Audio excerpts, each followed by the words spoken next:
I'm Jason Wright, and this is the Texas Titans Podcast. Just like the name of the podcast suggests, I will be visiting with Texas Titans of business, academia, sports, or whatever their chosen field, looking for the disciplines and habits that have made these Texans so remarkable.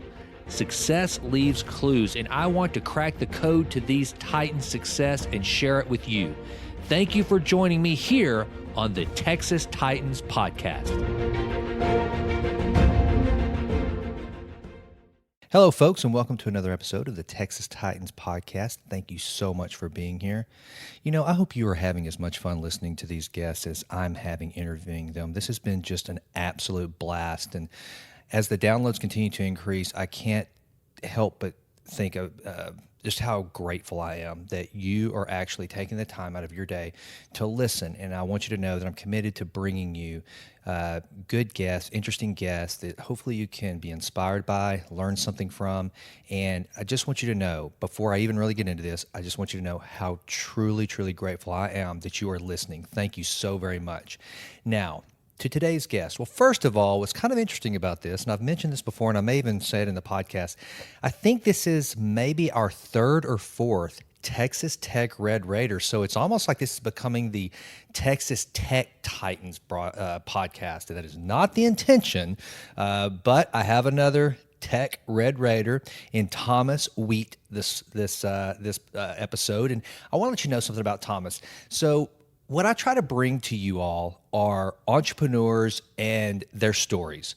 Thomas is a serial entrepreneur. He's someone who realized very early on in his career that he was never going to be happy working for the other guy. And you'll find that that's the case with a lot of these entrepreneurs. And some of you out there who are thinking you may want to set out on your own, maybe you realize that you just, you yourself, you don't want to be the proverbial cog in the wheel of a large organization. You want to break out on your own. You want to call the shots, and you want to make the decisions that are both difficult and challenging, but can also yield the fruits of being a successful entrepreneur. Well, this is a great episode for you because Thomas is someone who not only set out to scratch the itch of being an entrepreneur, but he also found a passion that was able to drive him into a sector that he could put his capital in, his entrepreneurial spirit into, and create a company, which, you know, you often hear, and I talk about it a lot.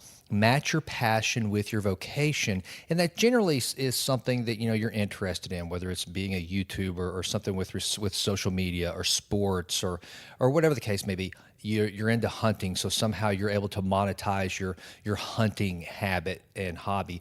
Well, this is a little different. Thomas's business is one that it's in the healthcare space, and it's in the pediatric healthcare space. And Thomas has a special needs child that helped drive him into having a passion and an interest for what he's doing now. And so I find that very fascinating and very cool. And I think you're gonna find it interesting too as you hear his story. And so let's get into Thomas's official bio. Mr. Thomas Craig Wheat is the founder, president, and chief executive officer of Pediatric Home Healthcare, an exclusively pediatric private duty nursing provider. PHH services pediatric patients from birth to 21 years of age. It employs only skilled nurses, LVNs, and RNs to care for our patients. Mr. Wheat oversees the executive team members. As such, he is responsible for the annual revenue, profitability, overall success, and growth of Pediatric Home Healthcare, LLC. He is also a part of the marketing team responsible for educating hospital administrators, case managers, and other referral sources regarding services provided by PHH. Mr. Wheat serves on the board of managers and the advisory committee. Mr. Wheat is a member of Young Presidents Organization, YPO, in the Lone Star Dallas chapter. He serves on their executive board as member chairman, and on the YPO regional board as membership officer over the 5 YPO chapters in North Texas. Mr. Wheat has been a member of Legacy Forum, in which he has served as member chairman, and he sat on the Legacy Forum board of directors. In 2016, Mr. Wheat was appointed to the board of trustees at the Child Care Group, CCG, with a 3-year term, and was appointed to the board of directors at Make-A-Wish Foundation of North Texas. In 2017, Mr. Wheat was appointed to the board of trustees of the North American Development Group, NADG, NNN REIT. Mr. Wheat has served on the North Texas Health and Human Services Commission Council, HHSC, which he was originally appointed by Governor Rick Perry and then reappointed to serve an additional term. He is also appointed to the eHealth Advisory Committee at HHSC, a selection made by HHSC Commissioner Charles Smith. As a voting member in this council, Mr. Wheat has been a part of the team responsible for developing rules and policies for the commission. The HHSC is a state agency which seeks to provide the leadership and innovation needed to achieve an efficient and effective health and human services system for Texans. Mr. Wheat holds a Master of Science in Interdisciplinary Studies and a Bachelor of Science in Communication Studies from Texas Tech University in Lubbock, Texas. Wreck 'em. Along with both degrees, Mr. Wheat received a tennis scholarship from Texas Tech University. Folks, I hope you're going to enjoy this interview with a true Texas entrepreneur and Texas Titan in Thomas Wheat. Thanks again for listening. Enjoy. Hey folks, this episode of the Texas Titans podcast is brought to you by Crown & Caliber. They are the smarter way to buy or sell a watch. They carry more than 40 brands including Rolex, Omega, Cartier, Breitling, and Panerai. Plus, with a full-time staff of watchmakers and refinishers, they make sure every watch that comes through their shop is authentic and working as the manufacturer intended. Every watch comes with a 1-year warranty and a hassle-free return policy. So, if it doesn't look or fit quite like you hoped, you can just send it back, and our listeners can get $150 off for their first purchase over $2,000 with the code TITAN150. Folks, I have been to their facilities. I have met their watchmakers. They are top-notch. This is a great organization. From the founder of the company all the way through, it's a great organization. If you are looking for a premium luxury watch to either buy or sell with a group that you can depend on to treat you right, Crown & Caliber, crownandcaliber.com. Check them out. Thomas Wheat, how are you, brother? I'm doing good. All right, man. Well, first of all, I have to say thank you so much for taking the time to visit with me today. And here's how this is going to go down. Like I told you offline, I try to do these interviews. I don't like even calling them an interview. They're more of a conversation with business leaders, entrepreneurs, people that I know have done things that I find to be remarkable, uncommon. And you, as the president, founder, and CEO of Pediatric Home Health Care, is what you're working on now. But I know you have a lot more to your background than that in regard to entrepreneurship, leadership. And so let's just talk about kind of the early days of Thomas Wheat. Give me a little bit of the background. I want to know about tennis player Thomas. I want to know about business guy. I want to know about investor. I want to know about Recom Tech, which, by the way, like I mentioned earlier, folks, I tell you what, this is almost becoming the Texas Tech Titan podcast because Thomas is now our third Red Raider on the podcast. Yeah, guns up, baby. Yeah. So, all right. So kind of give me a background. Where'd you grow up, and take me through, what high school looked like, how your tennis career began, and then let's just kind of walk it through tech and to where you are now. Yeah. So from Corpus Christi, Okay. Grew up in Corpus, went to Ray High School, the W.B. Ray Fighting Texans. Okay. Graduated there in 1994, and then was, mom and dad were Red Raiders and always wanted to be a Red Raider, but at that time they were offering me a walk-on to come play tennis there, and I was going to do it, and literally turncoated the night before the decision was to be made, and ended up going to Nebraska my first 2 years. So I was a Cornhusker in 94 and 95. Wow. Which some people don't know, and it's actually a really fun time to be in Lincoln because the football team were national champs both years. That was Osborne. Lawrence Phillips and Osborne as the head coach, Yeah. And just being an athlete associated with that program, there were a lot of perks, and it was just fun to be a part of it. Tennis was honestly probably one of the worst sports on campus, but we got to mingle with a lot of those guys, and we were recipients of a lot of the benefits of the facilities and the training, and which was really cool. And then winning the national championship, I went to the football team. I went to the Orange Bowl in 1994 when we played Warren Sapp. I think they had Warren Sapp and Ray Lewis, if I remember correctly, won 24-17. Right. Won it again next year. And then I left. Tech finally did come knocking and gave me a scholarship. So I transferred fall 96. And some of my Nebraska buddies give me a hard time that the reason they didn't win it that year is because I left. Okay. Went to Lubbock. But yeah, so went to Lubbock in fall 96, finished playing tennis there. I redshirted 1 year, completed my undergraduate and my master's there at Tech, came out in 01, and moved to Dallas. And I was kind of like most people out in Lubbock for whatever reason. We come to Dallas for jobs and to kind of get going, and I was single, and that's what I did. So I've been here since 01, so 18 years, and worked for a couple of companies initially, but then pretty quickly figured out I wanted to be in business for myself. Literally, I remember leaving the parking lot when I resigned from this one place that I was working at, and just jotting down on a sheet of paper, what am I going to call my business? What am I going to do? What are some ideas? And I'm thinking of old streets we used to live on, and I'm writing down names like, okay, Madison, and all these sorts of things. And the short story is I ended up starting a printing business. I had a friend come to my house who literally opens up his laptop, and I'm like, wow, this is an easy business. There's no significant barriers to entry. There's good margins. I think I can do this. So I literally start my own business from a dinner one night from my buddy coming over to my place, and I named it the Conley Group. And Conley was the first name of my mother, so there was a little sentimental value there. Okay. And I've had that since 04 or 05, and it's a printing and promotional product business, everything from business cards to billboards and in between.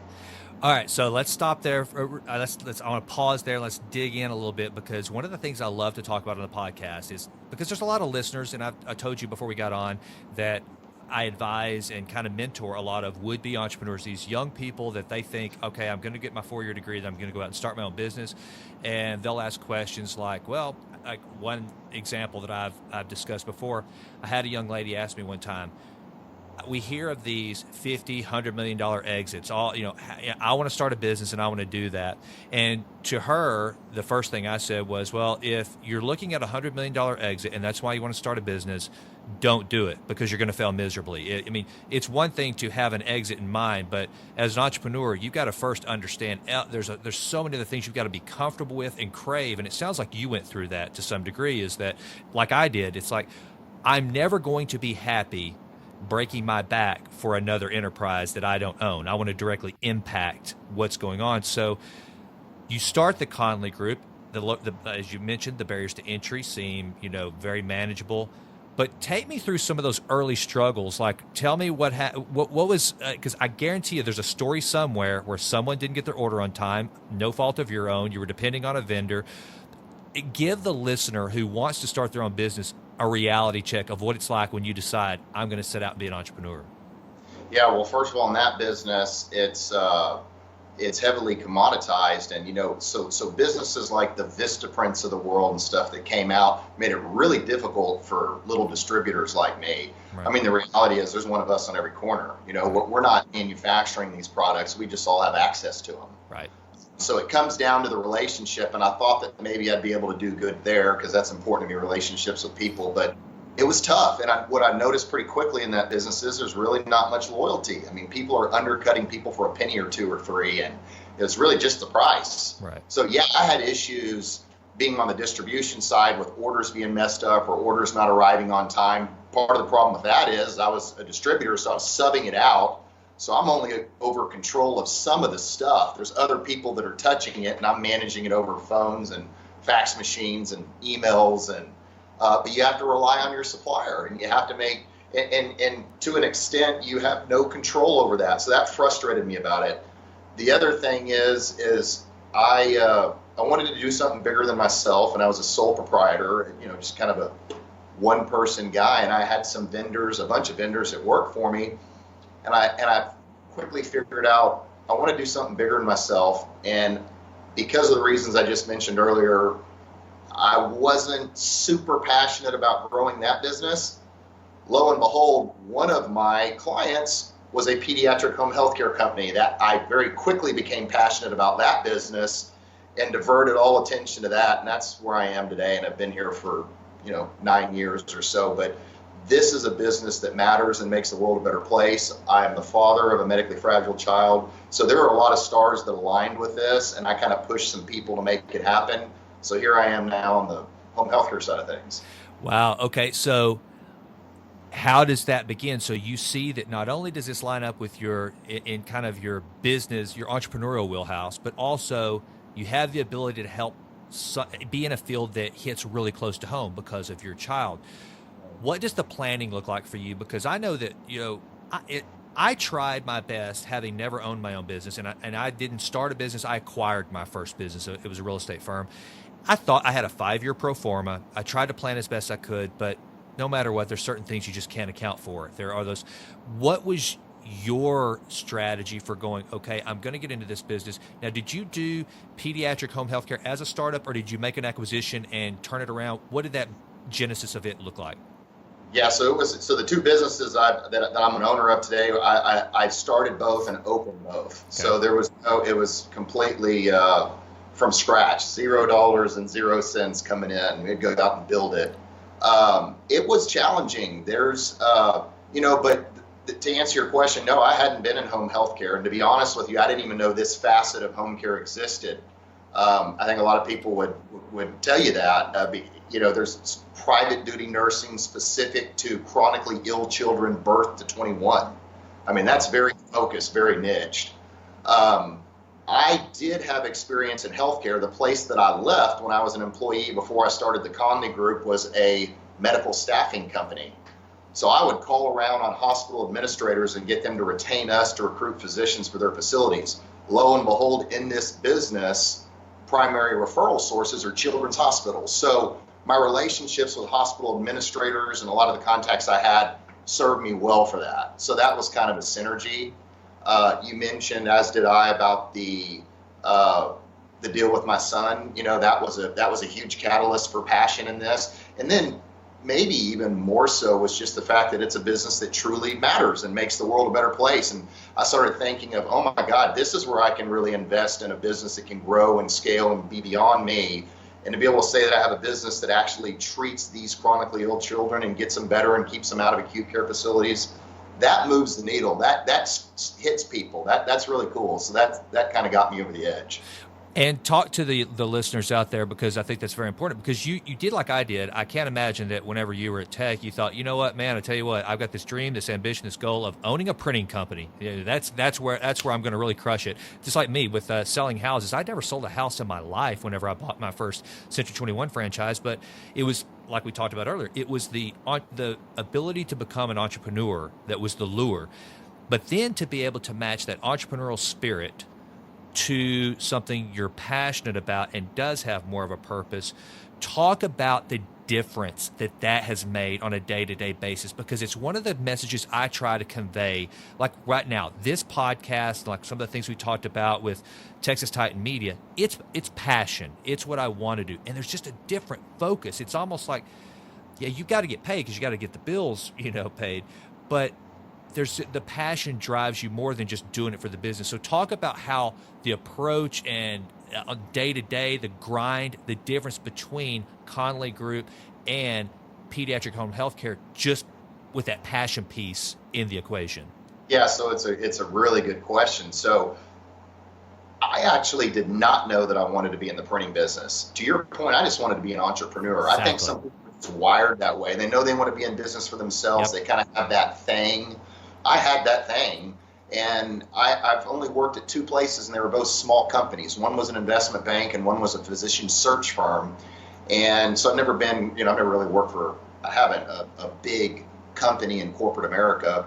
But I very quickly figured out that I really didn't like either job. I didn't like the feeling of being an employee and feeling like my income and ability to move the needle and make a difference was all sort of limited. There was a ceiling there, and I just didn't like that.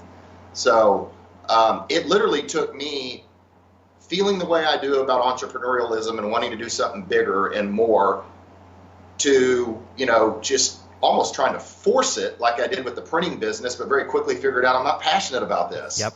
Right? So I have other people that I've got now in place that are running it that are more passionate about it and service our clients better. But then I find the home health company that we're doing our printing for, and I'm like, oh my God, what an amazing story. What an amazing business. And look at the outcomes that are happening. And it's so cost efficient from the standpoint of saving the payers and the state money. And then the issue with my son and all these things and wanting to be a part of something that mattered. That's where the passion was. So then I'm like, I'm gonna dive into this. And that's where I'm going to go try to, really invest and create something bigger myself and go scale. And we've done that to an extent. We got a long way to go, but big difference. I tried to force it with the printing company. Passion was never really there. Here I am working with very sick children who need our services, or they're living in acute care facilities. How can you not get excited about wanting to help them? We have sad moments, of course. It's a tough business, but sure, we got to want our kids better, and that's real fulfilling.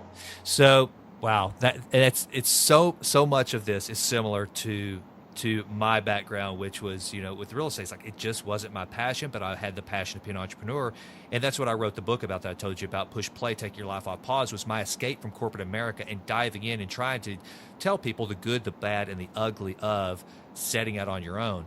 Now, you mentioned something there that I never did well, and in full transparency, I was not good at stepping back and investing the resources on human capital to work in the business so that I could better work on the business.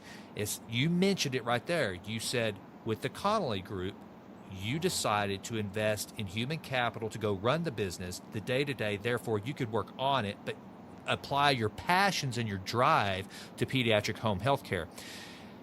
Explain to me what that looked like, how you planned for that, because I know as a business owner, for me, that was one of the hardest things, because you think, man, I'm a small business. How in the world am I ever going to be able to take a hit of 75, 100 grand a year to hire a manager or somebody to run the business? But the reality is, once you step back, well, that $100,000 a year goes away because the business can grow, because you're freed up now to go make strategic acquisitions, think more clearly about how to scale. So tell me what that transition looked like for you. How did you source the talent? How did you make sure they were people that lined up with your values? And just, again, because I guarantee you, Thomas, there is probably some guy that's in a business that's 50, 60 years old right now that's still grinding it out every day in the business, but would love to understand, yeah, I'd like to not have to do that as much. I'd like to invest, but have no clue. So tell me what your strategy looked like when you finally decided, I've got to back out of this thing, direct my attention over here to this new enterprise, this new venture.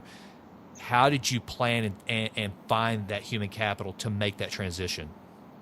Yeah, so for me, I honestly didn't know how I was going to do it, Jason. I just knew that I wanted to do it. Mm-hmm. And I'm guessing that's probably how a lot of entrepreneurs are, although there's a bunch of them a lot smarter than me, and maybe they're much more strategic and planned than me. But what I did, took the passion and went and found some people that were some of the top people at this company that I felt had the same missions and values that I did. And I encouraged them to break away. And I just said, listen, I'll take care of you. I will seed this company. We'll do it our way. You help me assemble a core operational team that can help us set up for scale and growth to do service the way we want to do it. And we'll run it the way we want to do it. I very quickly figured out it was extremely expensive, to the extent that, I couldn't, we burned through the investment capital very quickly. And I went to my dad, brother, and sister, pulled them in, who still have an equity stake in this today, to help. And even with all that, we burned through the cash pretty fast, because this is a tricky cash flow business. And the people I brought over were managers and in leadership working for a big company. It was actually a really risky move. They were getting ready to go through a transaction, and they weren't assured to be left jobless, so it was a risk they took. They had good careers working for a big company making good money, and they had non-competes with them. So I was able to convince them to come over. Unfortunately, I inherited the non-competes and had to fight those, which was my first lawsuit, and it was a business decision. And fortunately, it prevailed. Right. But I had a heck of a time with the money in the beginning. I couldn't get banks on board because, it's Medicaid, it's medical receivables, it's less than 2 years in business, all the things that banks tell you. So I became the bank. I literally went into my retirement money, my 401k, my IRAs, cashed it all out, paid the 20% penalties, and was loaning money to the company so we could make payroll. I did that a lot in the beginning. Yep. finally got to a point where we started doing well and cash flowing, then I was able to get a bank on board, a line of credit, and then it got better, and then we grew the line of credit, and it got better, and it got more and more and more. It was not an easy time. It was actually a very, very tough and challenging time. I didn't know where the money was going to come from. I didn't exactly know when we were going to be profitable. I had an idea and we had a target. We didn't do it that quickly. And then when we did it, then we started opening more and more and more offices, which drove my overhead and fixed costs. And that just meant we got to do even better and better and better. So, right. But it's all now. Well, and that's exactly what I want to drill down to. And that was perfect, because I think a lot of folks have this romantic vision of the entrepreneur that, oh, I've got a great idea. Money comes from somewhere. We open our doors and that's it. Everybody gets a paycheck and the banks love us.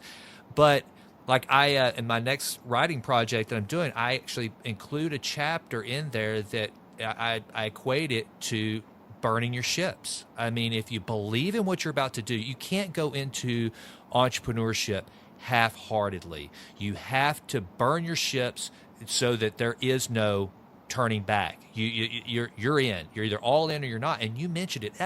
That is a gut-wrenching decision to have to go into your personal resources, your personal retirement, and go, at the end of this, I may be left with nothing, but the thought of executing and hitting on all cylinders, you believe what you're doing, and you go all in, and you push your chips all in. And we know all the stories like the Fred Smith example, where supposedly to fund FedEx's payroll, he had to go out to Vegas and gamble. I had a guy on here, Phil Burks, who is an incredible tech entrepreneur, who said that at one point he owed the IRS so much money that they took his wife's paycheck, and she didn't know what was going on. But he had to get employees to go without paychecks for a little while. I've actually been a part of a startup where I volunteered to take $15,000 less. But if you believe in what you're doing, that almost is part of the entrepreneur's passion. Wouldn't you agree? I agree completely, and that's exactly my story. In fact, I believed in it to the extent that maybe I was ignorant of what even my resources were around me. I was so determined. Right. And you look at it just from the standpoint of the non-competes with this group that I convinced to come over with me, I potentially have the chance to burn through all my personal resources. We get shut down if the judge decides with this other company. They issue a cease and desist, and he goes for it, and we end up getting permanent injunctions or something, and we can't proceed. We're shut down. Now I've pulled all these people away. I've burned through my personal resources. I've neglected my printing business because I put all the attention over here, and now I can't operate this thing. So it was real risky. Right. And I think that's what people just don't understand to a certain degree, is that the level of risk that is involved. And plus, what does your work day look like whenever you're doing that? I mean, how many hours are you putting into the business? Yeah, it was pretty much, those who know me would tell you I don't sleep real well as it is, but it was a lot of work. Yeah. It's not an 8 to 5 thing. I mean, a whole lot of it was just trying to assemble everything and set up everything for success. And then honestly, a lot of encouraging people and trying to keep them on board, because the reality was some of them were very nervous about what's going on, as they should be. And I couldn't let them see that I shared their nervousness, if you will, because then all of a sudden, and everyone starts panicking and maybe people start bailing. So I'm just, it's all good. We're going to do this. Everything's fine. Then I would go home and just think, and, that's when I would get a little scared myself, but fortunately I prevailed. Well, now, talk to me about that, kind of getting off just the nuts and bolts of business, Thomas. What is your leadership style? How do you motivate employees? How do you get the buy-in that is so needed on a day-to-day basis when you're running your own shop? Kind of talk to me a little bit about that.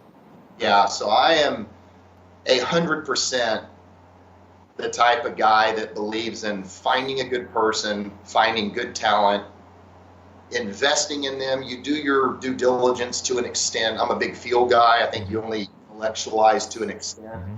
I'm probably a half to half guy. I go by at least half how I feel on it. Set up a really good system for communication, and I just try to take care of people. I am not a manager, much less a micromanager. I'm of the belief that you hire really, really good people and you take care of people, and to an extent get out of their way. Now I'm involved every day doing things, but I have a lot of really good people around me, and I make them feel good. I just take care of them. And that's what I do. Yeah, yeah. And you said something about the communication, because I think that is so key. How do you communicate? Like, what does a staff meeting look like? How often are you meeting with your key employees as well as your staff level folks? I mean, kind of what is the communication process within your company? Yeah, I'm highly communicative. So I'm coming in every day and I'm going around touching every single person in the corporate office and talking to them every day. I'm sitting in on staff meetings a lot, not even meetings that I'm running, but just to learn and listen. And I'm encouraging people and offering advice and suggestions.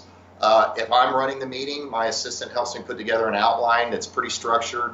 And we follow a regimented schedule on there. But I go around the room and I'm very much a believer in asking opinions, and I listen very intently when people speak, and very often it's a group decision. Right. Just a big believer in, quite frankly, hiring people who are smarter than me and getting them to tell me what they think we should do. Right. Right. Well, and that's kind of, it's almost cliche at this point, is that you hire people better than you. Ross Perot, that a legend that we just lost. That's one of the things he would always say: surround yourself with people that are smarter than you are, and good things will happen. Outside the business, now tell me how, and this is what I always love to figure out from business leaders, the most incredible business machine we have is our physical being. All right, so talk to me about what your regimen looks like for health and mindfulness. What are you reading? Are you up early? Kind of take me through the routine that keeps you sharp and engaged, the things that you're doing outside of the business to do those things. Yeah, so exercise is a big part for me. I don't think I get the results that I used to, but it makes me feel better. So I just feel off if I don't exercise and sweat. So that's honestly one of the biggest things for me. I'm kind of a six, sometimes 7 day a week guy, and it's not super long. It's not a bunch of hours, but it's an hour and a half. What kind of workouts are you doing? So it's kind of like burst training stuff. Yep. Just like bunch of jumping jacks, Yep. And then I'll do like some running man, and I'll do push-ups. I'll do mountain climbers. I'll do some rows. I'll do planks, and then I just keep moving it around. Yep. For about 30 minutes or so, or what? Is like yeah, so 30, 45 minutes, and then I'll go pick maybe a muscle group or two and hit that for 30 or 45 minutes, and then I'll stretch. And when I'm in the sauna, I'll sit in the steam room and stretch, and then I'm out. And that's kind of my routine, and I just rotate muscle groups each day with that.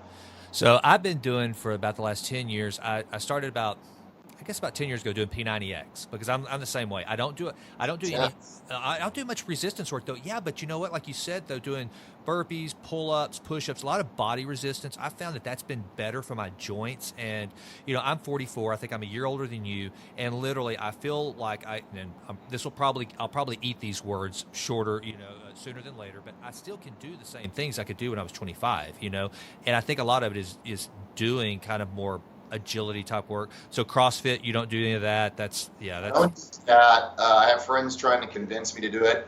I'll be honest with you. I even if I just get on the treadmill, whether I'm running or doing the elliptical or something, it just hurts. Yeah.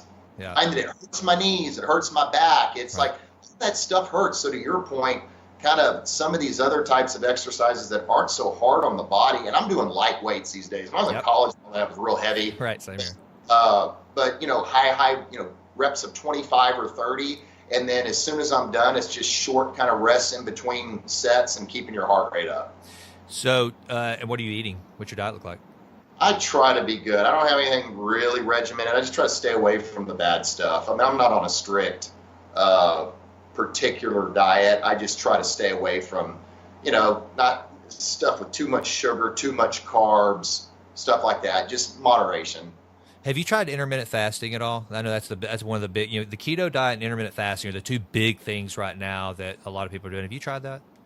I have not. Okay. I've done it, and I'm trying to find the exact schedule that I like best. I mean, basically, mine and my wife's schedule is such that, we have a retail store in Tyler, so a lot of times she won't leave till 6:30. So it's hard for us to eat before 7, which is when I would like to stop eating. So from 7 till I guess that goes into around 11:30 or noon if you do the 16-hour fast the right way. That's kind of a good window. But man, it's tough because I work out really early in the morning, and after that and I do a lot of cardio. I have a Peloton, and I mention my Peloton every podcast because I know that Peloton will eventually sponsor the Texas Titan podcast. But no, I've become kind of a Peloton addict. And so I do these long, hard rides. And then sometimes I'll go do a P90X workout after that. And so I'm kind of starving. But I have found, and I'll just encourage you and anybody that's listening, I have found that my mental acuity, not just so much don't put the weight loss aside and all that. I'm not really worried about that so much. But just the mental acuity from intermittent fasting, it's pretty cool. I've enjoyed it. I can see that. I should try it.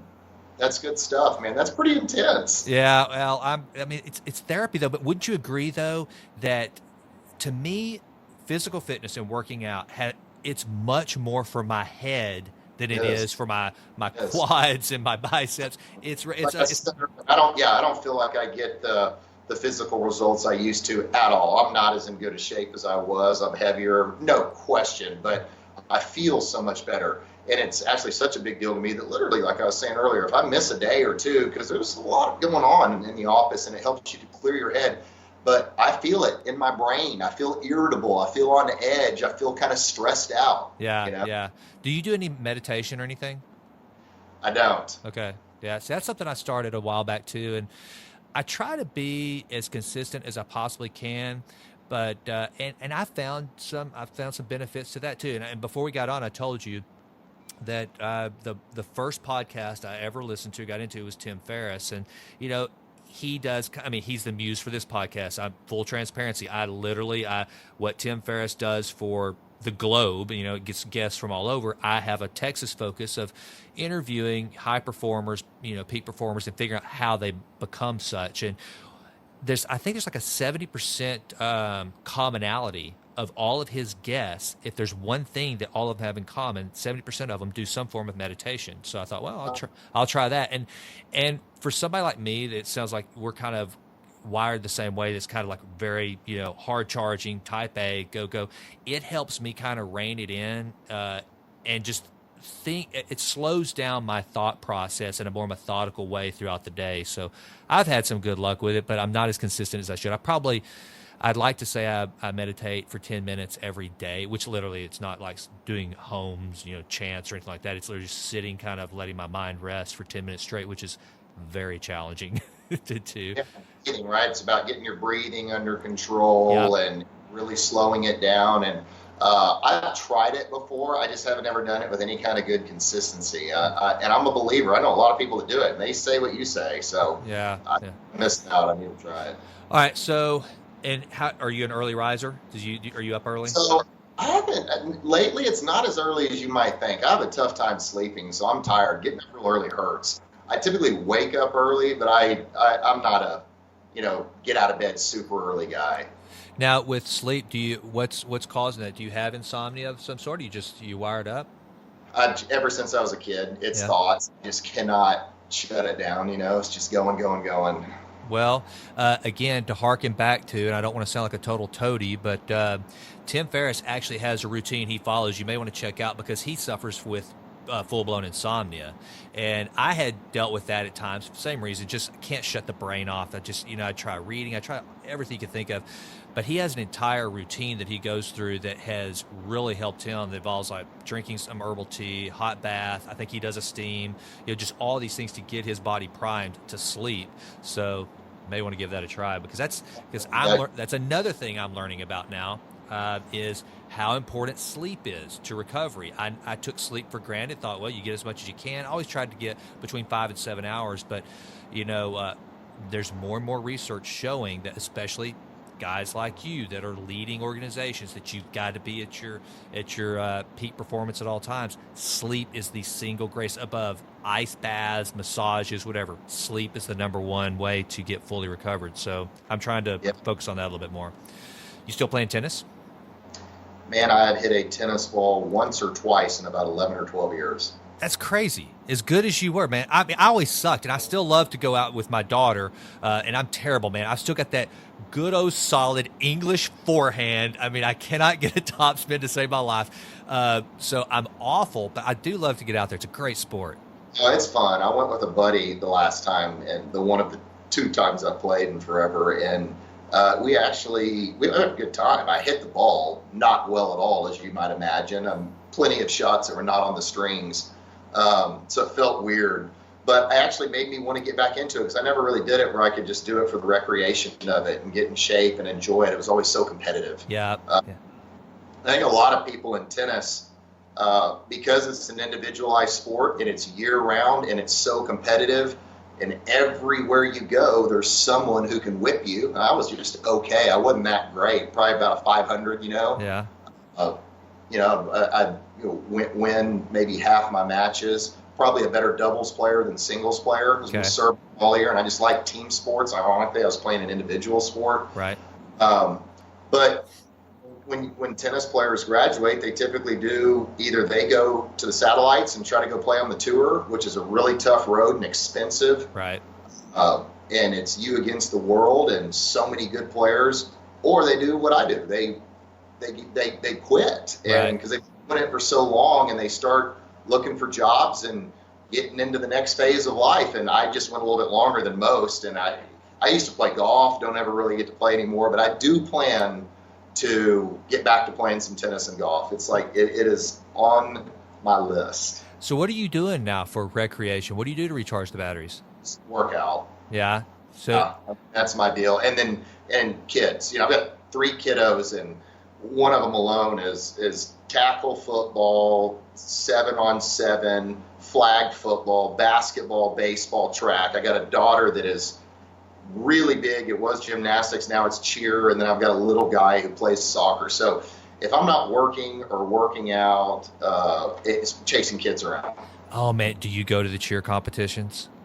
So I do, but I miss some too because they're intense.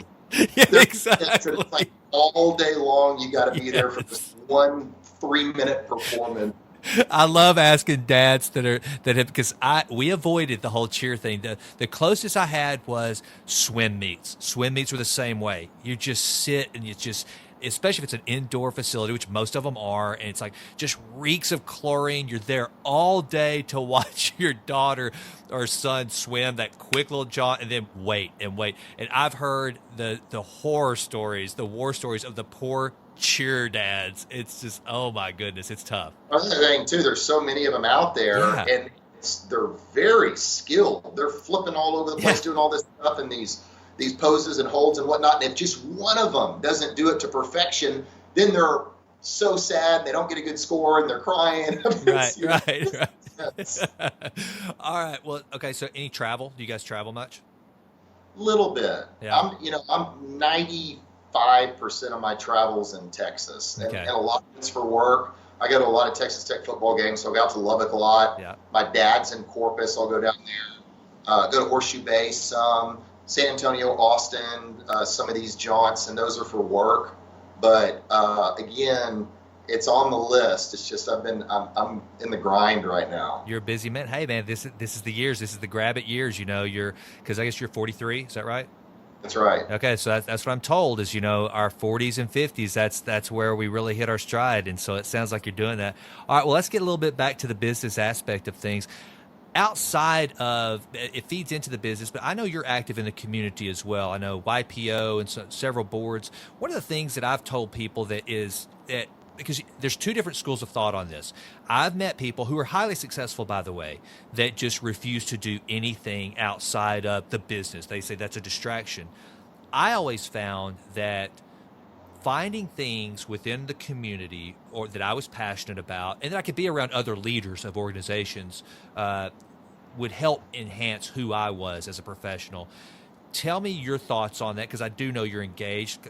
Talk to me about YPO, why you do the things outside the office and how they've benefited you professionally in your development. Yeah, I've been involved in lots of organizations and boards. And to be honest with you, I've been pruning lately because it's just gotten out of hand as the business demands have gone up and more offices and more employees and we're now embarking on inorganic activity and working on acquisitions and scale and all that. There's just not enough of me to go around. I just don't have the bandwidth. But I am still involved in quite a bit. For instance, like YPO, my favorite of the bunch. It's just great people. There's great things about it, forum and all that, and I love my forum, and we all get along tremendously. But I think the number one, and I think if you ask the guys in YPO, they should really tell you this. It's not forum or the business that comes out of it. It's just the people. It's people who are in the same similar situation that you are, dealing with all the same stresses and trying to run businesses and make payroll. And they're phenomenal people, and they're running huge businesses, and they're doing really impressive things. That's my number one. That'd be my favorite thing about it. It's just the friendships and the people that I've met. Yeah, and I think that whole, it's a biblical principle, but I think it translates, I don't care what your beliefs are, that whole iron sharpening iron. Whenever you get around other individuals that you respect and can learn from, it just makes you a sharper. And so I've always tried to encourage people to get engaged, to get involved, and plus just to kind of get a different view of things, learn. And that's like I told you offline, that's one of the reasons why I started the podcast. It's a very selfish way of me getting to tap into the human capital that's out there and find those resources and tips and strategies from other leaders to make myself better, and hopefully the listeners as well. So I could not agree more. You talked about inorganic growth. Now you're seeking acquisitions. So that's a huge, I don't want to say risk. That sounds, but it's just a big change whenever you just go from organic growth to trying to go purchase revenue, because you're buying culture, you're buying different personalities, you're buying these things that you have to make everything mesh. What is your strategy whenever you're looking at an acquisition? How does that play out, and what does a target look like for you? Yeah, so we really get into the numbers, and again, going back to hiring good people that are experienced in mergers and acquisitions. I have a great CFO and got a great COO and a great executive HR gal, and they've got M&A experience, and they understand the steps. They kind of have their checklist of what to go through when you're making the acquisition, and how best to integrate it, because I think that may be the most important part of it, right? I think that's at least what I hear is Absolutely. a whole companies fail in the integration phase of acquisitions. But we're just looking for companies that do what we do, pediatric private duty nursing, that are doing something well. And what I'm finding is there's a whole lot of small operators out there that maybe they don't have enough cash reserves. Maybe there's a piece of legislation that they're concerned about or is bothering them. They just don't have the ability to grow it and scale it. A whole lot of operators in our space, I think, were the actual nurse or therapist that was taking care of families and realized, hey, I can go make more money and offer a better service doing this myself.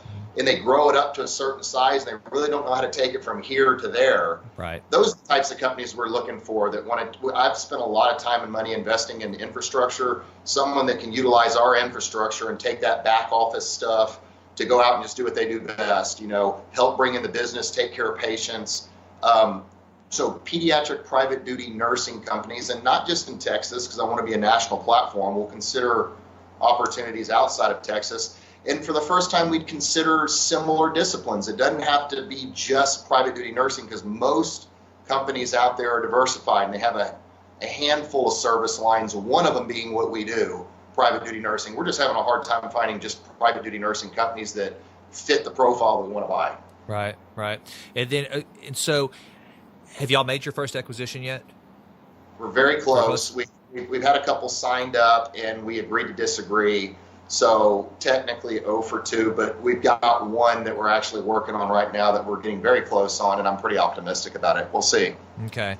And the reason why I asked that is because I know that acquisitions I've made, you touched on it, is blending the cultures is something that, it's weird, almost by happenstance, kind of had to figure this out. Early in my career, actually it was the job I had before I bought my first company in East Texas. I was working for the Home Depot. I was hired to be a part of this program that Bob Nardelli, the then CEO, who was the first outside CEO ever within Home Depot, outside of Arthur Blank and Bernie Marcus, the founders, he came in, he brought in a group to go out and implement Six Sigma and all this other, Lean Sigma, and just tried to kind of bring some shape to this company that had almost grown in spite of itself. It was such a good idea that they had a lot of margin for mistakes and errors, and he was kind of brought in to fix that up.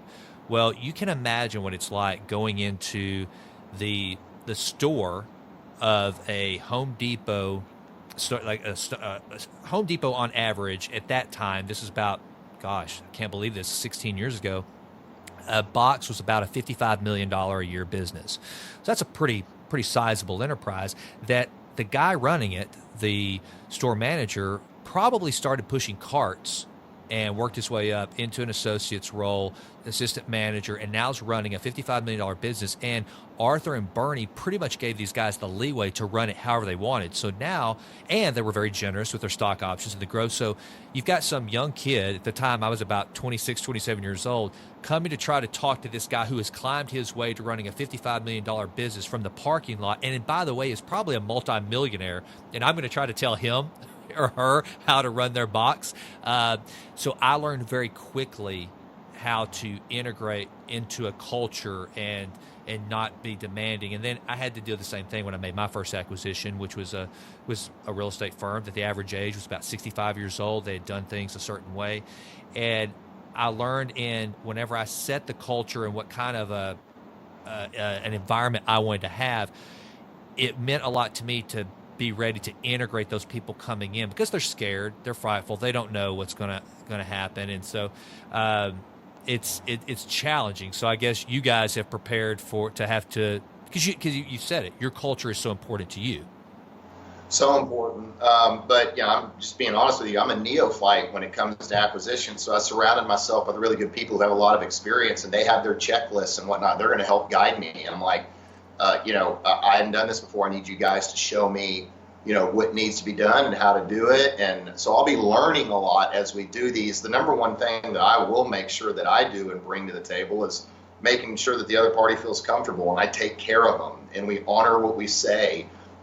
I'm a big believer in the golden rule, treat others as you want to be treated. So I just take care of people. And I'm certainly not an M&A expert to this point. I hope that it goes well. And we continue to grow a lot more by acquisition because I think there's a lot of opportunities, not just in Texas, but out of Texas and on that side. So we've covered some of this, but I want to kind of just surmise it because, again, like I told you, a lot of the listeners, I believe, are folks that would love to start their own business. They love, and you've been in the trenches for a long time now. I mean, you're going on a couple of decades, of running your own shop. Give me, I don't care if it's 2 things, 3 things, 4 things that, kind of put you in that advisor role. Let's say that I'm, and by the way, and I want the listeners to understand this, you don't have to be a 27-year-old. You might be a 50-year-old who's been grinding it out for 25 or 30 years, and you finally decided, I want to own my own business.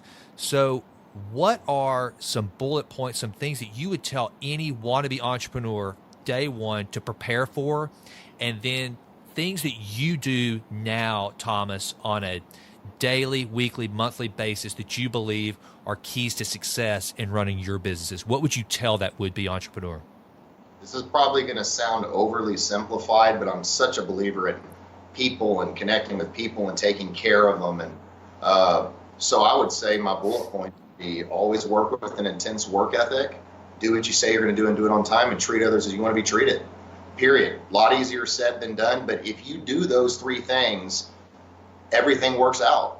I'm also a believer in friendliness and response time and follow up and follow through.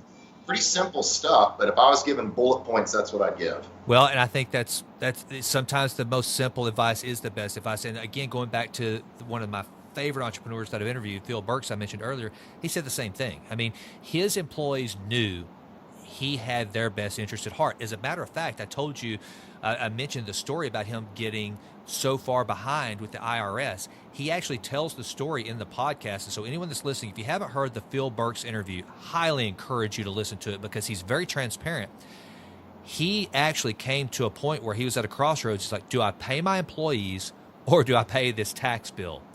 And he chose to pay the employees because he knew that there was no way that he was going to be able to survive without his human capital and showing his people that he cared. And so he would say a similar thing, Thomas, that people are the key in taking care of them, and just knowing that you're, especially in today's day where, it's amazing. Virtue and honor are very rare commodities. They've always been rare commodities, but it seems they're even rarer and rarer today. So I think that's very good advice. I love it. I'm going to have to go listen to that podcast because I haven't heard it, but I'm interested to hear it. Check it out. Phil's a remarkable guy, and man, he's just he's built an incredible business, and he's just a prince of a guy. So yeah, I highly encourage that.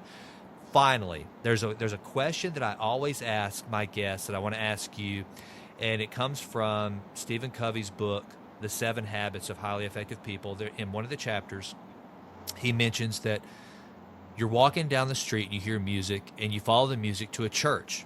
You walk into the church and you realize you're at a funeral, and then at the front is a casket and you realize you're at your own funeral. And then Covey actually asks the reader, close the book and seriously contemplate, when this life is over, what do you want said about you? And so I'd ask you that question, Thomas. When this is all said and done, what do you want said about you as a professional, as a father, as a husband? What do you want said about you? What's your legacy? I would want people to say that I cared. I had a heart. I made them feel special. I didn't ever make anyone feel smaller than me. That would be one of the biggest compliments you could pay me, because I really, truly do care. And I would hope there'd be a lot of people in that room that I walked in, because it would show that I've actually impacted and touched a lot of people. Well, I can tell you, man, we have a mutual friend in Ted Eads, and he introduced us, and anytime I have ever called on you, you have responded, and I cannot thank you enough for this time. I know that time is the single most valuable, non-renewable resource that any leader has, and you've shared a little bit of that with me and the listeners today, so I thank you, Thomas. I appreciate it. Thanks for having me on. Happy to help you, man. All right, brother. Talk to you soon. Okay. Bye. Hey, folks, I hope you enjoyed this episode of the Texas Titans podcast. Before you go, I wanted to let you know where you can find us out there on the interwebs. You can go to show notes as well as listen to all the past episodes and look for upcoming shows at textitans.blog. Also, that has all the different formats that you can listen to the show on if you go there. So textitans.blog. You can also go to jasonwrightnow.com.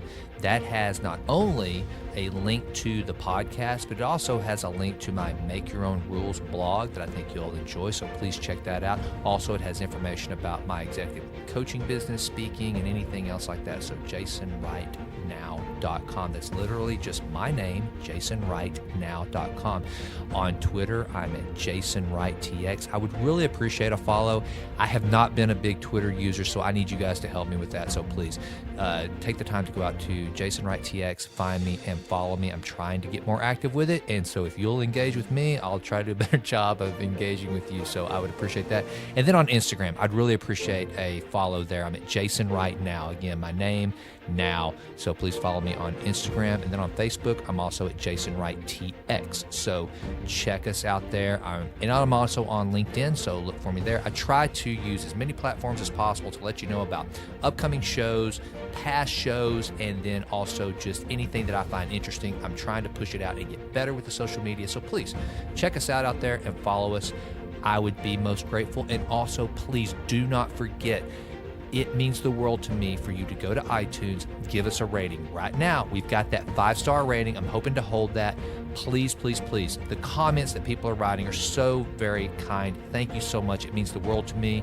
And that's how we keep moving up in the ranks. And right now, we're crushing it with downloads. The show has really had incredible feedback thanks to you guys. So I'm grateful. Please keep that momentum going by giving us a review on iTunes. Thanks so much and have a great day. And as always, I could not be more grateful for you listening. Thanks.